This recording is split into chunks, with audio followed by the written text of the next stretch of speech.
બધાને good afternoon. ઘણી બધી ગરમાગરમી થઈ ગઈ છે. એક જ ચીજ તમારે લોકોને ડિસાઈડ કરવાની છે. તમારે આગળ વધવું છે નથી વધવું. ના વધવું હોય તો આપણા વકીલો બધાના તૈયાર છે. તમારા વકીલ બી તો તૈયાર છે, અમારા વકીલ બી તૈયાર છે. આપણે ઝઘડા કર્યા કરશું જેવી રીતે આપણે જોઈએ છે દુનિયામાં હમણાં ચાલે છે તે પ્રમાણે. બધા લોકોને રસ્તો કાઢવાનો ઇઝ મોર ઇમ્પોર્ટન્ટ અને વધારે ડિફિકલ્ટ છે. પણ તમારે એટલું જ જોવાનું છે કે આ જો આપણે સેટલ થાય તો તમારા માટે આગળ શું છે. જો ન સેટલ થાય તો તમારા માટે આગળ શું છે એના પર વિચાર કરો.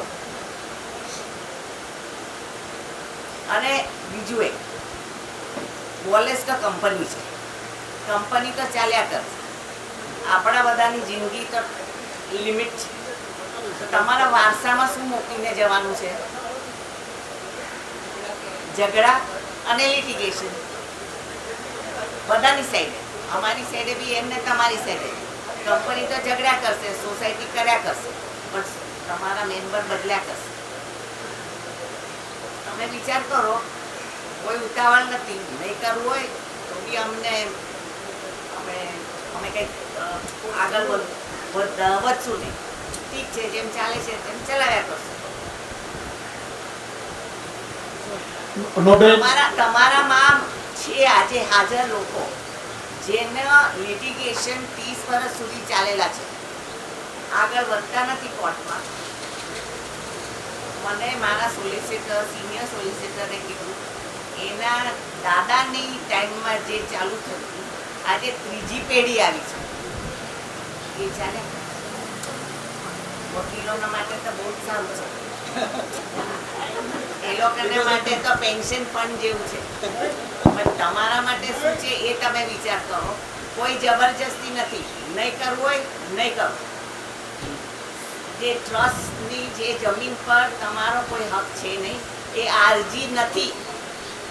આપણા ડેવલપમેન્ટ પ્લાનમાં બી એ આરજી નથી દેખાતું. આ ડેવલપમેન્ટ પ્લાનમાં કોઈનું આરજી નથી દેખાતું. અને આ જે જમીન છે it is reserve four educational purpose. તમારા બધાના છોકરાઓ ત્યાં ભણ્યા છે. આટલા વર્ષોથી તમે 60 વર્ષે તમે ઊભા થયા કે અમારું છે ને તમે કેટલા પૈસા આપ્યા? તમારા બિલ્ડરે જ્યારે આ બિલ્ડિંગ બાંધ્યા ત્યારે એને જે આરજી રાખવાનું હતું એને નહીં રાખ્યું. હવે તમે કહો છો અચ્છા આ મારા પાસે ઓછું છે એટલે અમે ચાલો બાજુનામાંથી લઈ લઈએ. એ બે સંસ્થા તો તમારા પહેલા 10 વર્ષ પહેલા ઊભી થઈ છે. રજિસ્ટર્ડ ડોક્યુમેન્ટ છે એ લોકોની જગ્યા છે. એમાં હું નથી વાપરતી કે પબ્લિક વાપરે છે. અને દર વર્ષે છોકરાઓ પાસ થાય છે. કેટલાય છોકરા પાસ થાય. હવે તમે કહો છો નહીં આ તો અમારું છે. બાજુની સોસાયટીમાંથી લઈ લો ને જમીન. તમારા ઘરનું તમારું ઘર હોય તો તમારો બાજુવાળો તમને 1 ફૂટ બી આપશે ને? આ સંસ્થા છે. આ મારી એકે પર્સનલ પ્રોપર્ટી નથી ને મારી જવાબદારી છે. બીકોઝ હું આ ખુરશીમાં બેઠી છું કે મારે એ સંસ્થાની જે બી ઇન્ટરેસ્ટ હોય તે મારે પ્રોટેક્ટ કરવું છે. હું કે એમને વેચી ના શકું અને મફતમાં આપી બી નહીં શકું. તમે વિચાર કરો શાંતિથી. જે તમને યોગ્ય લાગે તે તમે કરો. ન યોગ્ય લાગે તો છોડી દો. કરશે સ્વામી સાહેબ તમારા. ચોખ્ખું થઈ ગયું છે બેન અમારી આગળ. તમારે ઉઘરાવાનો સમય આવ્યો છે. 1 મિનિટ.